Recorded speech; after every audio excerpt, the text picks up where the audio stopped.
নমস্কার, আমি Sumit Chowdhury, the news counter .এসে আপনাদের সকলকে আরও একবার স্বাগত। আমাদের রাজ্য, বিশেষ করে আমাদের মহানগর, সম্প্রতি ব্রিগেডে 6 লক্ষ মানুষের গীতা পাঠকে কেন্দ্র করে একটি অপ্রীতিকর ঘটনা তৈরি করেছিল, সেটা আপনারা সকলেই জানেন। এবং এটাও জানেন যে ইতিমধ্যে এই বিতর্ক যথেষ্ট পুরনো হয়ে গেছে যে ব্রিগেডের মতো একটা পাবলিক প্লেসে কেউ যদি চিকেন প্যাটিস বিক্রি করতে যান, তাহলে সেই অপরাধে তাকে গণপ্রহার বা গণপিটুনি দেওয়া যায় কিনা। এখন দেখুন, এটা যে কোনো মানুষ, বিশেষ করে শুভবুদ্ধি সম্পন্ন মানুষ, তিনি এটার বিরোধিতা করবেন, এ ব্যাপারে কোনো সন্দেহ নেই। কিন্তু মূল বিষয় সেটা না।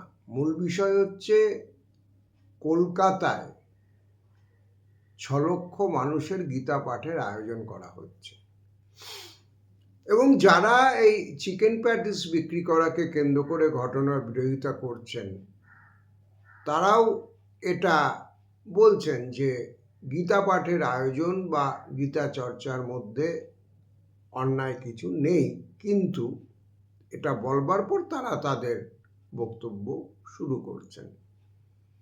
আমার বক্তব্য ঠিক এই জায়গাটাতে, আসলে আজকে যদি হিন্দু মৌলবাদী যে ধারণা, যা পশ্চিমবঙ্গের তথা বাংলার একটা বড় ভাবনা চিন্তার মানুষকে গ্রাস করেছে, বহু মানুষ এটা সত্যি সত্যি মনে করছেন যে হিন্দুরা বিপদের মধ্যে আছেন, হিন্দুত্ব বিপদের মধ্যে আছেন, এবং হিন্দুদের জেগে উঠবার সময় হয়ে গিয়েছে। এবং সেই কাজে তারা বিবেকানন্দ থেকে শুরু করে, রামকৃষ্ণ থেকে শুরু করে, কালী থেকে শুরু করে, গীতা থেকে শুরু করে, যা যা যা যা সম্ভাব্য উপকরণ আছে সকলকে ব্যবহার করছেন। এটাও আপনারা দেখছেন বা দেখেছেন।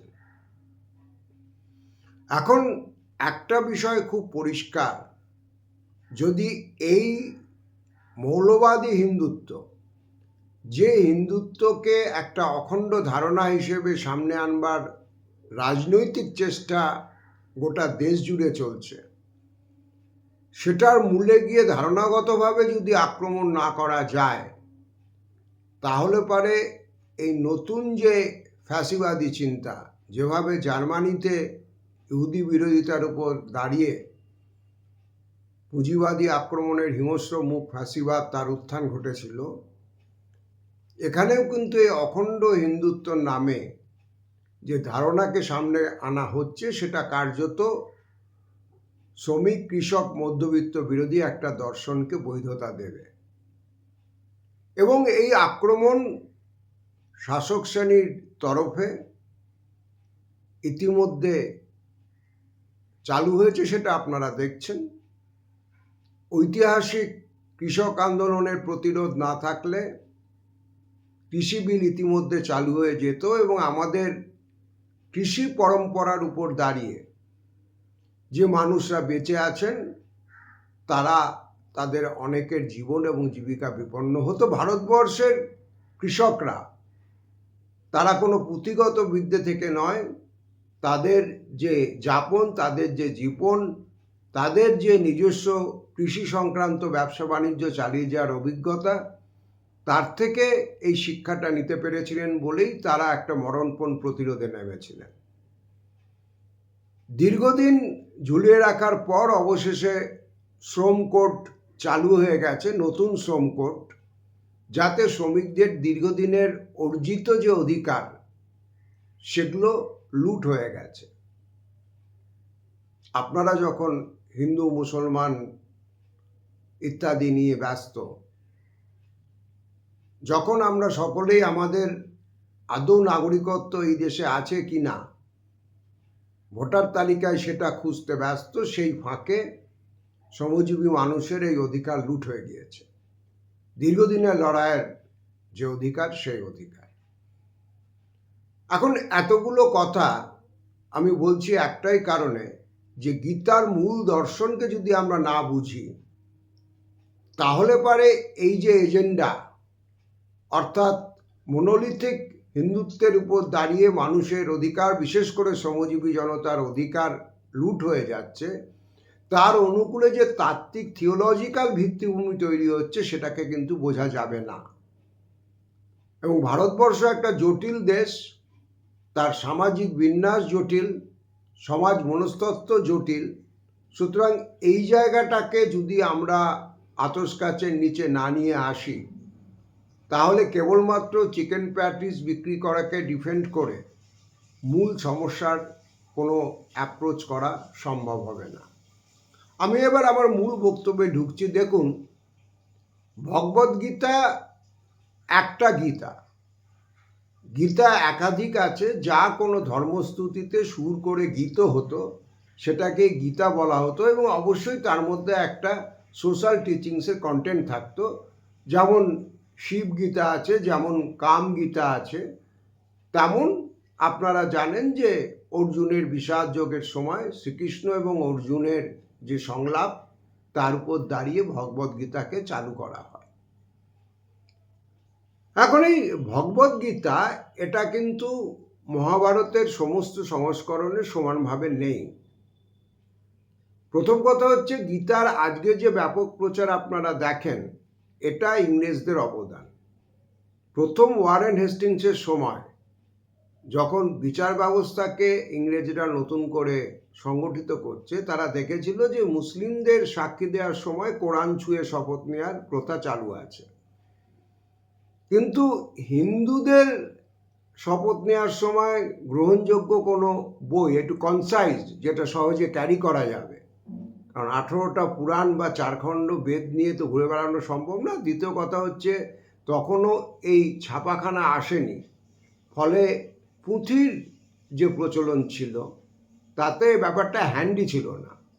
তো ওয়ারেন হেস্টিংসের সময় এই প্রথম মহাভারতের যে কর্ণ অর্জুন সংবাদ, কুরুক্ষেত্র শুরু হওয়ার আগে, মাফ করবেন, কৃষ্ণ অর্জুন সংবাদ, সেটাকে কনসাইজ করে গীতা বানানো হলো, এবং তারপর থেকে গীতার ব্যাপক প্রচলন। এটা কেউ আবার রবীন্দ্রনাথ ঠাকুর বা ইরফান হাবিবের ইতিহাস বলবেন না, কারণ এখন হিন্দুত্ববাদী যারা নতুন সোশ্যাল মিডিয়ায় নেমেছেন, তারা আর কিছু না জানুক এই দুটো নাম জেনে ফেলেছেন, এবং কোনো বৈজ্ঞানিক সমাজ চিন্তার বা ইতিহাস চিন্তার কথা বললে তারা প্রথমেই বলেন যে আমরা রবীন্দ্রনাথ ঠাকুর আর ইরফান হাবিবদের ইতিহাস মানি না।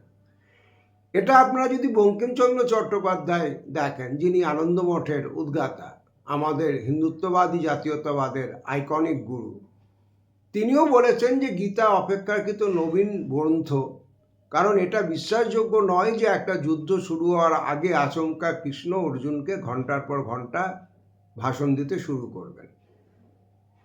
বিবেকানন্দের ভাই মহেন্দ্রনাথ দত্ত, যিনি 19 শতকের একটা শেষের দিকের একটা বড় অংশের উত্থান পর্বের সাক্ষী, তারও মতামত হচ্ছে যে এই গীতা একদমই নবীন গ্রন্থ।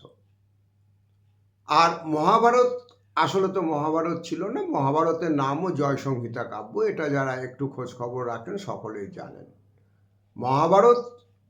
মহাভারত হিসেবে সব থেকে বেশি সংগঠিত হয়েছে গুপ্ত সাম্রাজ্যে, যে সাম্রাজ্য নন্দ সাম্রাজ্য, মৌর্য সাম্রাজ্য, শুঙ্গ সাম্রাজ্য এবং তারও পরবর্তী মধ্যবর্তী 3টে ছোট সাম্রাজ্য পেরিয়ে এসেছিল। আর সেই সময় গীতা সংকলিত এবং সংগঠিত হয়েছে, এই ব্যাপারে মোটামুটি বিশেষজ্ঞরা একমত হয়েছেন। আমি মোটামুটি বিশেষজ্ঞরা একমত হয়েছেন কথাটা ব্যবহার করলাম এই কারণে যে মহাভারতেরও সংস্করণ একটা নয়, মহাভারতেরও প্রায় 300টি পুরনো সংস্করণ, 300 থেকে 350 ভান্ডারকর ইনস্টিটিউটে সংরক্ষিত আছে। যাই হোক, আমি মূল আলোচনায় ফিরি যে ভগবদ্গীতা কেন একটা দলিল, যেটাকে খুঁটিয়ে না দেখলে আজকের শাসকরা এই গীতাকে সামনে রেখে যে শ্রমবিরোধী একটা শাসন কায়েম করবার চেষ্টা করছে, তার তাত্ত্বিক ভিত্তি গীতার মধ্যে কোথায় আছে এটা পরিষ্কার হবে না। এই পরিষ্কার আন্ডারস্ট্যান্ডিং না থাকলে কোটি কোটি সাধারণ ভারতবর্ষের মানুষ তাদেরকে যেদিকে ঠেলা হচ্ছে সেটাকে পাল্টা প্রতিরোধ করা যাবে না। এখন গীতার দেখুন ভাববাদী যে বিভিন্ন ধোঁয়াটে কথাবার্তা আছে, ওগুলো যদি বাদ দেন আপনারা দেখবেন গীতার দুটো জিনিস খুব পরিষ্কার। একটা হচ্ছে গীতাকে কঠোরভাবে বর্ণ ব্যবস্থা বাঁচিয়ে রাখার পক্ষে অবস্থান নিতে হয়েছে। শ্রীকৃষ্ণকে দিয়ে বলাতে হচ্ছে যে চতুর্বর্ণং মায়া সৃষ্ট গুণ কর্ম বিভাগস, এবং শ্রীকৃষ্ণ আরো বলছেন, মানে শ্রীকৃষ্ণকে দিয়ে বলানো হয়েছে গীতার নামে, কি বলেছেন, যে আমার কোনো কাজ করবার দরকার পড়ে না, কারণ সবই তো আমার আছে। তা সত্ত্বেও আমি দিনরাত কাজ করে চলেছি। কারণটা কি? কারণ আমি যদি এই কাজ না করি আমাদের সমাজের বর্ণসংকর প্রথা ছড়িয়ে পড়বে এবং প্রজা সমুদায় সম্পূর্ণ উৎসন্নে যাবে। খেয়াল করে দেখুন যে বর্ণসংকর অর্থাৎ ব্রাহ্মণ, বৈশ্য, ক্ষুদ্র, ক্ষত্রিয়, এদের মধ্যে মিশ্র জনগোষ্ঠীর উত্থান হবে, তারা ছড়িয়ে পড়বে এবং পরিণতিতে সমাজ উচ্ছন্নে যাবে। আপনি এর এক্সটেনশনে লাভ জিহাদের বিরুদ্ধে, কাস্ট ম্যারেজের বিরুদ্ধে, যখন বিভিন্ন গোবলয়ের খাপ পঞ্চায়েত আমাদের এখানেও দুদিন বাদে চলে আসবে, তারা যখন নিজের ঘরের মেয়েকে খুন করে, সামাজিক বহিষ্কারের ব্যবস্থা করে, তার মূল সূত্র কোথায় আশা করি আপনারা বুঝতে পারছেন। আর গুণ কর্মের বিভাগের উপর দাঁড়িয়ে বর্ণ প্রথাকে টিকিয়ে রাখা, এটা শ্রীকৃষ্ণেরকে দিয়ে যেটা বলানো হয়েছে তার ডক্ট্রিনের একটা অন্যতম গুরুত্বপূর্ণ জায়গা, সেটা পরিষ্কার।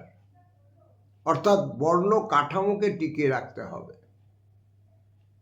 দ্বিতীয় একটা জায়গা আছে যেটা এর থেকেও বেশি জায়গা জুড়ে গীতাতে রয়েছে দেখবেন, সেটা হচ্ছে কর্মযোগের উপর জোর। আর এই কর্মযোগ কি? এখানে আসল মজাটা, সেটা হচ্ছে কর্ম হতে হবে নিষ্কাম কর্ম, অর্থাৎ কাজের যে ফল সেটার আশা করবে না। এবং গীতার ব্যাখ্যাতে আপনি যদি একটু খুঁটিয়ে পড়েন দেখবেন গীতাটা ভাববাদে বা ভক্তিমার্গে বিভোর না হয়ে, এখানে বলা হচ্ছে সকাম কর্ম হচ্ছে পাপ। ভারতবর্ষের আবহমান ভারতবর্ষে পাপ পুণ্যের ধারণা আমাদের সবার ভিতরে প্রকট অথবা গোপনে কাজ করে। পাপ এবং পুণ্যের ধারণা আমাদের দৈনন্দিন জীবনেও জড়িয়ে থাকে। সেখানে দেখুন বলা হচ্ছে যে ফল লাভের কামনা সম্পৃক্ত যে কাজ, অর্থাৎ আমি এই কাজটা করলে এই ফলটা অন্তত পাবো, সেটা হচ্ছে পাপ, পুণ্যের বিপরীত ধারণা। এখন এই জায়গাটা, অর্থাৎ কাজ করো এবং ফলের আশা করবে না, এই কথাটা নিষ্কাম কর্ম এবং এই কর্মযোগ গীতার একটা সেন্ট্রাল কনসেপচুয়াল কর্নারস্টোন বলতে পারেন। এটা কেন?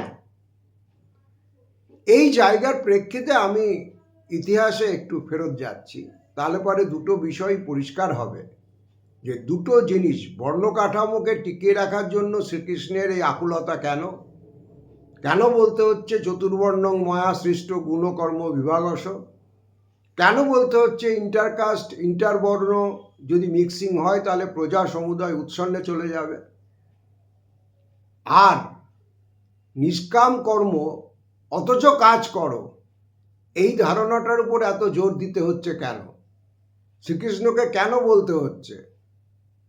আমাদের মাননীয় মুখ্যমন্ত্রী যেমন বলেন যে আমি দিনরাত ভূতের মতো কাজ করি, শ্রীকৃষ্ণকেও কেন বলতে হচ্ছে যে আমার তো কোনো কিছুই দরকার নেই, তবুও আমি কাজ করে চলেছি? কি কারণে কাজ করে চলেছি? না, এই বর্ণ ব্যবস্থাকে সংরক্ষণ করবার জন্য। আমি আগেই বলেছি যে এই গীতা বা ভগবদ গীতা, কারণ আরও অনেকগুলো গীতা আছে, তার রকম ফের আমি আপনাদের জানিয়েছি। এই ভগবদ গীতা মোটামুটি ঐতিহাসিক এবং পণ্ডিতরা যারা, তারা একমত হয়েছেন যে গুপ্ত যুগে এটা ঠিকঠাক একটা সংগঠিত চেহারা সামনে আসে। এখন গুপ্ত যুগের আগের তালে কালপর্বটা আমাদের খেয়াল করতে হবে, না হলে পারে কিন্তু এটা আমরা বুঝতে পারবো না। আমরা যারা 7-8-এও টুকটাক ইতিহাস পড়েছি, ভালো লাগুক বা না লাগুক, সেখানে একটা জিনিস আপনাদের মনে থাকবে যে গুপ্ত সাম্রাজ্যের আগে দুটো বড় সাম্রাজ্য তৈরি হয়েছিল। প্রথম যে সাম্রাজ্য সেটা হচ্ছে মৌর্য সাম্রাজ্য, এবং তার আগে যে প্রিসিড করেছিল যেটা, সেটা হচ্ছে নন্দ সাম্রাজ্য। নন্দ সাম্রাজ্যর অবসান ঘটিয়ে মৌর্য সাম্রাজ্য এসেছিল, এবং মৌর্য সাম্রাজ্যের অবসান ঘটিয়ে পুষ্যমিত্র শুঙ্গর নেতৃত্বে আর একটা বড় সাম্রাজ্যের সূচনা হয়। তারপরের মাঝখানের তিনটে ছোট ছোট সাম্রাজ্য পেরিয়ে সবথেকে বড় কেন্দ্রীয় যে রাজনৈতিক সাম্রাজ্য গড়ে উঠেছিল, কেন্দ্রীয়ভাবে শক্তিশালী, সেটাই হচ্ছে প্রথম, যেখানে সমুদ্রগুপ্ত নিজেকে একরাট হিসেবে ঘোষণা করছেন অশ্বমেধ যজ্ঞ শেষে, সেটা হচ্ছে গুপ্ত সাম্রাজ্য। এখন যেটা গুরুত্বপূর্ণ সেটা হচ্ছে ভারতবর্ষে ব্রাহ্মণ এবং ক্ষত্রিয়দের মধ্যে অনেক পুরনো, আমি পুরাণের থেকে বলছি, এর কোনো আধুনিক ইতিহাসের যে উপাদান তার প্রমাণ নেই, সেটা হচ্ছে ব্রাহ্মণ এবং ক্ষত্রিয়দের মধ্যে পাওয়ার টাসেল চলেছিল। যার প্রমাণ হচ্ছে আপনারা জানেন যে বিশ্বামিত্রের সঙ্গে বশিষ্ঠের সংঘাত, বশিষ্ঠের গরু নন্দিনীকে নিয়ে বিশ্বামিত্র চলে যাচ্ছিল, এবং তারপরে বিশ্বামিত্র বশিষ্ঠ সংঘর্ষ, আপনার পরশুরামের সঙ্গে ক্ষত্রিয়দের সংঘর্ষ, এবং পুরাণ মতে যেটা লেখাটেকা অবশ্যই ব্রাহ্মণদের হাতে ছিল, ধর্মীয় আখ্যান ইত্যাদি, সেগুলোতে সবই কিন্তু শেষ অবধি ব্রাহ্মণরা জয়ী হচ্ছে। বশিষ্ঠ জিতছেন, পরশুরাম 21 বার পৃথিবীকে নিষ্ক্ষত্রিয় করছেন। তো এই টুকরো টুকরো ঘটনাগুলো যেগুলো চলে এসেছে ভারতবর্ষের পরম্পরায়, তাতে একটা জিনিস বোঝা যায় যে ব্রাহ্মণ এবং ক্ষত্রিয়দের মধ্যে একটা পাওয়ার টাসেল ছিল, এবং একটা জায়গায় গিয়ে যখন তারা বুঝেছেন যে না, এটা হলে পাওয়ার এলিটদের মধ্যে এই সংঘর্ষের ফলে গোলমাল হয়ে যেতে পারে, তখন ব্রাহ্মণ এবং ক্ষত্রিয়রা একটা সমঝোতায় পৌঁছেছেন। কিন্তু তারা সমঝোতায় পৌঁছলেও অন্য যে বিপুল জনসংখ্যা, যারা শূদ্র এবং বৈশ্য, তারা কি রাজনৈতিক ক্ষমতার প্রশ্নে চুপ করে বসেছিল? সেটা বাস্তবে সম্ভব না, কারণ সমাজের ইতিহাস, সমাজের এগিয়ে চলার ইতিহাস, তার সঙ্গে সামাজিক শ্রেণীর পারস্পরিক সংঘর্ষের ইতিহাসও জড়িয়ে থাকে। সংঘর্ষ বাদ দিয়ে আজ অবধি সমাজের কোথাও কোনো অগ্রগতি হয়নি, এটা বাস্তব। সেটা আপনি আধুনিক ইতিহাসও ফ্রেঞ্চ রেভলিউশনে দেখতে পারবেন, ইংল্যান্ডের গৌরবময় বিপ্লবে দেখতে পারবেন, জার্মানির বিসমার্কের ইউনিফিকেশনে দেখতে পারবেন। সংঘর্ষ সব কিছুর সঙ্গে জড়িয়ে থাকে, সংঘর্ষকে বাইপাস করে যাওয়ার কোনো জায়গা নেই। সুতরাং ভারতবর্ষের যে সামাজিক ইতিহাসের চলন এবং সমাজের যে গড়ন, তার মধ্যে সংঘর্ষের ধারণা ব্যাপ্ত ছিল। এই ব্যাপারে কোনো ডিসপিউট কেউ করতে পারেন তার অহিংসার প্রতি বিশেষ প্রেম থেকে, কিন্তু সেটা বাস্তব না। আপনারা মনে রাখবেন যে আমাদের হিন্দুত্বের যে দুটো মেজর সেক্ট, আই রিপিট, শৈব এবং বৈষ্ণব, তাদের মধ্যে রক্তাক্ত সংঘর্ষের ইতিহাস আছে। কুম্ভমেলায় আকবর এবং আওরঙ্গজেবের সময়ে এই দুটো সেক্টের মধ্যে সংঘর্ষ হয়েছিল। ইংরেজ আমলে প্রায় 20 বছরের জন্য কুম্ভমেলা বন্ধ রাখতে হয়েছিল আখড়ার, বৈষ্ণব আখড়া এবং শৈব আখড়ার মধ্যে সংঘর্ষের কারণে। তো সেই সেক্টের মধ্যে সংঘর্ষ, এটাও বাস্তব। ভারতবর্ষের সমাজের যে হিন্দুত্ববাদী সমাজ কাঠামো, তার মধ্যে বর্ণহিংসার বিষয়টা যদি আমি বাদও দিই, তাহলে মেজর ডমিনেন্ট ট্রেন্ডের মধ্যে একাধিক সেক্টরের মধ্যে সংঘর্ষ রয়েছে। তো আমি যেটা বলছিলাম যে মৌর্য সাম্রাজ্য এবং তার আগে নন্দ সাম্রাজ্য, এই দুটো সাম্রাজ্যেরই যারা শাসক, তারা ইদার শূদ্র বংশজাত। চন্দ্রগুপ্ত মৌর্য মুরা নামে একজন দাসীর গর্ভে তার সন্তান, এবং তিনি শূদ্র ছিলেন। তার আগে নন্দবংশের যিনি প্রতিষ্ঠাতা মহানন্দ, তার মাতা পিতা ক্ষত্রিয়তে দাবিদার থাকলেও মাতা একজন নগরনটি এবং নিচ কুল সম্মাত, এইটা চিহ্নিত করা হয়েছে বৌদ্ধ এবং জৈন লিটারেচারে যা পাওয়া যায় তার থেকে। অর্থাৎ দুটো মেজর একটা শাসক, তাদের বর্ণকৌলিন্য সে অর্থে ছিল না। আর মৌর্য সাম্রাজ্যে যেটা ঘটেছিল, সম্রাট অশোক যখন বৌদ্ধ ধর্ম গ্রহণ করেন, বৌদ্ধ ধর্মের যে উত্থান, যার পিছনে আবার ব্যাকআপ ছিল ট্রেডিং ক্লাসের বৈশ্যদের, আপনারা তার উদাহরণ পাবেন বৌদ্ধ এবং জৈন ব্রাহ্মণ্যবাদের, এটা দুটো ধর্মের বিরুদ্ধেই মূল ব্যাকআপটা ছিল হচ্ছে ব্যবসায়ী শ্রেণী। যে কারণে আমাদের দেশেও যে মারোয়ারিদের দেখেন, এদের অনেকেই কিন্তু প্রকৃত অর্থে হিন্দু নন, তারা হচ্ছেন জৈন ধর্মের কমিউনিটি, যেটার সঙ্গে বৈদিক হিন্দু ধর্মের সম্পূর্ণ বিরোধাভাসে রয়েছেন।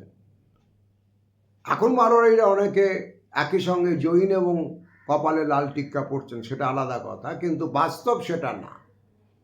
তেমনি বৌদ্ধ ধর্মেরও আপনারা শুনেছেন, অনাথ পিণ্ডদ সীতা সুতা বেদনায় অশ্রু প্লুতা, যখন শ্রাবস্তীনগরের হাহাকারে ভিক্ষুণী সুপ্রিয়া এগিয়ে আসছেন তার বাবা অনাথ পিণ্ডদ। অনাথ পিণ্ডদ বুদ্ধের শিষ্য, বেসিক্যালি তিনি হচ্ছেন বড় ট্রান্সপোর্টার ছিলেন। দক্ষিণ ভারত থেকে গান্ধার পর্যন্ত তার বিভিন্ন জায়গায় ওয়্যার হাউস ছিল, গুদাম ছিল ট্রান্সপোর্টারের। তো এরা উঠে এসেছিলেন এবং অশোক, আপনারা জানেন, আবারও আমি ক্লাস 7-8-এর ইতিহাস বইয়ের কথা বলছি, তিনি ধর্ম প্রচারের জন্য, ধর্ম ব্যবস্থার বিধি ব্যবস্থার সংস্থানের জন্য একটা রাষ্ট্রীয় পদ অবধি তৈরি করে দিয়েছিলেন, যে ধর্ম মহাপাত্র নামে।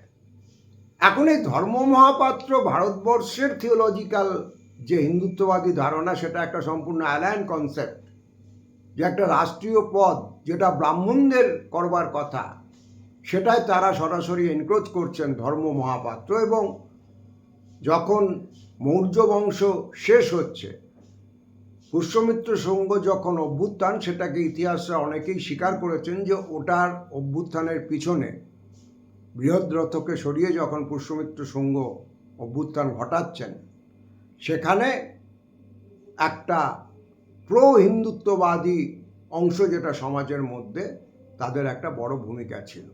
এবং শুঙ্গ বংশ ক্ষমতায় আসার সঙ্গে সঙ্গে কিন্তু কার্ভ করা শুরু হয় বৌদ্ধদের প্রভাবটা।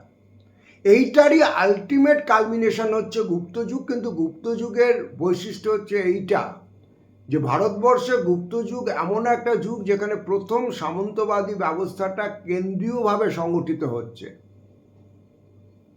রাজস্ব আদায় এবং রাজনৈতিক কাঠামো, কারণ কেউ যখন কাউকে একরাট ঘোষণা করেন, একরাট ঘোষণা করতে গেলে তার পিছনে একটা কেন্দ্রীয় রাজনৈতিক সংহতিগত কাঠামো দরকার হয়, সেটা ছাড়া একরাট ঘোষণা করা যায় না। আপনাদের আমি আবার রেফার ব্যাক করছি, আপনাদের মনে থাকবে যে যুধিষ্ঠির যখন নিজেকে রাজসূয়যোগ্য করতে চেয়েছিলেন, তখন কিন্তু শ্রীকৃষ্ণ বলেছিলেন, যতদিন মগধে জরাসন্ধ আছে ততদিন পর্যন্ত আপনি এই রাজসূয়যোগ্য করতে পারবেন না, কারণ আপনার পক্ষে রাজসূয়যোগ্য করে রাজ চক্রবর্তী নিজেকে ঘোষণা করা সম্ভব হবে না, আনলেস অ্যান্ড আনটিল মগধের মতো একটা শক্তিশালী পাওয়ার সেন্টার যার নেতৃত্বে জরাসন্ধ আছেন। বাকিটা তো পুরাণের ইতিহাস, আপনারা জানেন। এখন এই গুপ্ত যুগে যখন গীতা সংকলিত হচ্ছে, তার সামনে, তার মানে বর্ণকাঠামোর যে বিশুদ্ধতা, যেখানে বেদ ব্রাহ্মণ রাজা ছাড়া আর কিছু নয় ভবে পূজা করিবার, ক্ষত্রিয় এবং ব্রাহ্মণ্য সিন্ডিকেটের সুপ্রিমেসি তার আগে নন্দ সাম্রাজ্য এবং মৌর্য সাম্রাজ্যে চ্যালেঞ্জ হয়ে গেছে। সেটাকে হিন্দুত্ববাদী গুপ্ত রাজাদের দায়িত্ব ছিল নতুনভাবে প্রতিষ্ঠিত করবার। এবং এই ব্রাহ্মণ্যবাদী গুপ্ত রাজা, যাদের গুপ্ত সম্রাটদের একমাত্র স্কন্দগুপ্ত বাদ দিয়ে বাকিরা প্রায় সকলেই ব্রাহ্মণ্যবাদের সক্রিয় পৃষ্ঠপোষক ছিলেন, তারা এই যে ডক্ট্রিন তৈরি করলেন, সেখানে শ্রীকৃষ্ণকে দিয়ে বর্ণকাঠামোর পক্ষে বলাতে হচ্ছে। এটা এক। দুই হচ্ছে এই বৌদ্ধবাদী ধারণা, এবং তারও আগে বিকল্প বহু আগে চ্যালেঞ্জ করেছে যে এই ফলের ধারণা, যে কাজ করবে কিন্তু ফলটা তোমার না। অর্থাৎ এই শূদ্ররা যারা সংখ্যাগরিষ্ঠ শ্রমজীবী জনতা, দলিতরা বর্ণ কাঠামোয়, যারা খনিতে কাজ করছে, যারা ফসল ফলাচ্ছে, তারা যদি ফলের আশা করে, অর্থাৎ আমি যে কাজ করলাম তার উৎপন্ন ফসল বা তার জন্য যে প্রোডাক্ট তৈরি হচ্ছে তার ন্যায্য ভাগ হিস্সা আমার থাকবে, তাহলে পারে এই বিপুল পরিমাণ যে রাজস্ব আদায় করতে হবে শ্রমজীবী মানুষকে নিষ্পেষিত করে। আপনারা তো এখন শুনছেন যে বিখ্যাত আইটি কোম্পানির কর্মদার বলছে যে দিনে 12 ঘন্টা কাজ করা উচিত, এটা কর্মীরা করবেন না কেন? তো সেই যে ডক্ট্রিন তৈরি করতে হবে, কারণ কি হচ্ছিল যে বৌদ্ধ ধর্মে, জৈন ধর্মের প্রভাবে এবং তারও আগে হিন্দু ধর্মের যে সন্ন্যাসবাদী ধারা তাদের প্রভাবে বহু শ্রমজীবী জনতা দেখছে যে আমি ভূতের বেগার খাচ্ছি কিন্তু আমার অন্ন সংস্থান হচ্ছে না, আমার পরিবারের প্রতিপালন হচ্ছে না, তাহলে এই অমানসিক পরিশ্রম লইয়া আমি কি করিব? তারা সন্ন্যাসী হয়ে চলে যাচ্ছে, ভিক্ষু হয়ে চলে যাচ্ছে, শ্রমণ হয়ে চলে যাচ্ছে। এই সংকট একটা উৎপাদিকা শক্তি, ফোর্সেস অফ প্রোডাকশন বলতে যা বোঝায়, খেতে কাজ করবার লোক নেই, খনিতে নামবার শ্রমিক নেই, সেরকম একটা জায়গায় ঠেলে দিচ্ছে। তখন এই ডক্ট্রিন সামনে হচ্ছে যে কাজ করাটাও ধর্ম, কাজ না করলে তুমি ধর্মদ্রোহী। সপ্তাহে 12 ঘন্টা কেন, যদি দিনের 12 ঘন্টা কেন, দিনে 16 ঘন্টা কাজ করলে সে সব থেকে বেশি ধর্মাচরণ করবে। কিন্তু মুশকিল হচ্ছে যে এই ধর্মাচরণের সঙ্গে যদি অধিকারণের ধারণা জড়িয়ে যায়, কাজের সঙ্গে আমার তার সঙ্গে ফলটাও আমার চাই, ফসলটাও আমার চাই, তাহলে পারে উচ্চবর্ণ যারা কাজ না করে সোশ্যাল সারপ্লাসের উপর টিকে থাকবে, তাদের বিলাস ব্যাসন চলবে কোথা থেকে? সুতরাং সেখানে বলা হয়েছে তুমি কাজ করো কিন্তু নিষ্কাম কর্ম করো, ফলের আশা করবে না, ফলযুক্ত যে কাজ সেটা পাপ। আপনারা মনে রাখবেন যে এই গুপ্ত যুগের গীতা সংকলিতার 1000 বছর আগে বৈদিক প্রথা, বৈদিক ধর্ম, যা এই সব কিছুর উৎসমুখ হিন্দুত্ববাদী ধারণার, তার বিরুদ্ধে যে ডক্ট্রিন, সেটাও কম সনাতন নয়, চার্বাকবাদী ধারণা, লোকায়ত ধারণা, তারা বলেছে যে ন স্বর্গ ন অপবর্গ, স্বর্গ বা নরক বলে কিছু নেই, নৈবাত্মা পারলৌকিক, আত্মার পরলোক গমন বলেও কিছু নেই, পুরোটাই ভাঁওতা। তার থেকেও বড় কথা পরের লাইনে যেটা ওরা বলে গেছিলেন, নৈব বর্ণাশ্রমাদীনাং ক্রিয়া ফলদায়িক, বর্ণাশ্রম প্রথা বলেও কিছু নেই, 1000 বছর আগে বলছেন চার্বাকরা। আপনারা চিন্তা করে দেখুন যে কতটা এটা র্যাডিক্যাল থট। আপনারা যে কথায় কথায় বলেন যে এই বর্ণবাদের বিরুদ্ধে ধারণা, সব পশ্চিমী ধারণা, এটা কার্লমার্ক্সের, অমুকেরা তৈরি করেছে, তমুকেরা তৈরি করেছে। কার্লমার্ক্স টার্লমার্ক্স এঙ্গেলস তখন কেউ ধারে কাছে নেই। তখন বলছেন ভারতের সমাজচিন্তকরা, বিকল্প থট যাদের, যে নৈব বর্ণাশ্রমাধীনাং, আর কি বলছেন? বলছেন ক্রিয়া ফলদায়িক। এই ক্রিয়া যদি ফলদায়িক হয়, কাজ যদি মানুষের জন্য ফল উৎপন্ন করে এবং তাতে যদি অধিকার থাকে, তাহলে পরে গোটা বর্ণকাঠামোর মূল যে গোড়ার কথা সেটাই চ্যালেঞ্জের মুখে পড়ে যাবে। সুতরাং ভগবদ্গীতা জুড়ে একটা মূল অংশ আছে, হচ্ছে কর্মযোগ, এবং সেই কর্মযোগ হচ্ছে নিষ্কাম কর্ম। সেখানে বলা হচ্ছে ফলযুক্ত, ফলের কামনাযুক্ত কাজ হচ্ছে পাপ, এবং আপনি নিষ্কাম কর্মযোগের মধ্যে দিয়ে একমাত্র ঈশ্বরের সঙ্গে আপনি পৌঁছে যেতে পারবেন, ডাইরেক্ট লাইন তৈরি হয়ে যাবে। এখন এই জন্যই ভগবদ্গীতা একটা দলিত বিরোধী দলিল, একটা শ্রমজীবী জনতার বিরোধী দলিল। আজকে যে শ্রমকোড, যে আধুনিকতার টার্মসে, নতুন যে আমাদের আইন কানুনের টার্মসে শ্রমজীবী জনতার যে অধিকার কেড়ে নিতে চাইছে, তার বহু আগে আমাদের যে তথাকথিত মেন স্ট্রিম হিন্দু থিওলজি, কারণ আমি মেন স্ট্রিমের বাইরেও বললাম যে অনেকগুলো সেক্ট ছিল, এই মেন স্ট্রিমটাকে তৈরি করতে হয়েছে শাসকদের সাহায্যার্থে। সেটার প্রমাণ হচ্ছে যে শ্রীকৃষ্ণকে যুদ্ধক্ষেত্রে গীতার বচন দিতে গিয়ে বলতে হয়েছে যে সর্বধর্মান পরিত্যাজ্য মামেকং শরণং ব্রজ। ধর্মান বহুবচন, তার মানে প্যারালাল অনেকগুলো সেক্ট ছিল। শ্রীকৃষ্ণের বাণী বা শ্রীকৃষ্ণের অনুগামীরা একমাত্র নন। যেটা এখন বলা হচ্ছে অখণ্ড হিন্দুত্ব, বোগাস ধারণা। কারণ হিন্দুত্ব কথাটাই প্রথম কথা অনেক পরে এসেছে, বিদেশিদের দেয়া। এটা বৈদিক সনাতনবাদী ধারণা বড়দের বলা যায়। কিন্তু সেখানেও বহু সেক্ট, যাদের মধ্যে সংঘর্ষ আছে, পরস্পর বিরোধী মত আছে, সেখানে পরস্পরের মতের খণ্ডন-মণ্ডন আছে, এবং এই বৌদ্ধবাদটাই হচ্ছে আমাদের হিন্দুত্বের সংস্কৃতির মূল চালিকা শক্তি, তার জীবনী শক্তি।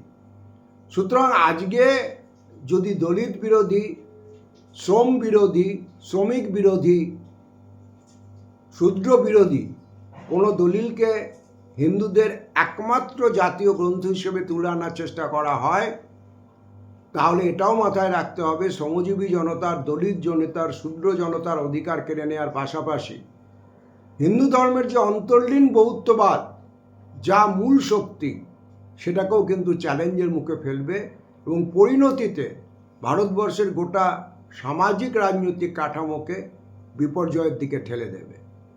আমাদের কমেন্ট বক্স খোলা থাকে।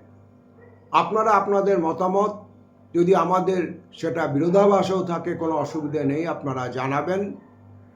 দ্য নিউজ কাউন্টার .s এই পর্যন্ত। দেখা হবে পরবর্তী এপিসোডে।